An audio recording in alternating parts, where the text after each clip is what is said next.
Si tatay, pauwi ng Tacloban mga idol. Nagpahatid sa akin sa paradahan ng van. Diyan lang sa... Saan yung kwantay? Stanford. Nawawala si tatay, galing siya ng Gateway, Cubao. Nawawala siya, hindi niya alam kung saan yung papuntang sakayan ng papuntang Tacloban, Samar.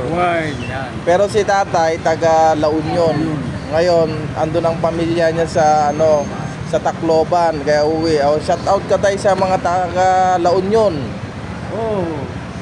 Yung pag-review amin sa po, nakilihan doon yun. Shout out ka naman sa pamilya mo sa Tacloban. Pamilya doon. Magsalita ka. Mga lunes ng umaga siguro, andyan ako. Marunong kang magwaray. Maaram ako. Sige, magsalita ka ng waray sa kanila. Bupay nga aga hayutan ng dida. Bupay nga gabi. Maabot ako dito sa Tacloban, mga Lunes. Aga o pulo. Ayan si tatay, nagpatid siya ng Happy New Year daw sa mga na mga kamag-anak niya dyan sa Tacloban. Pamilya niya sa Tacloban, yan.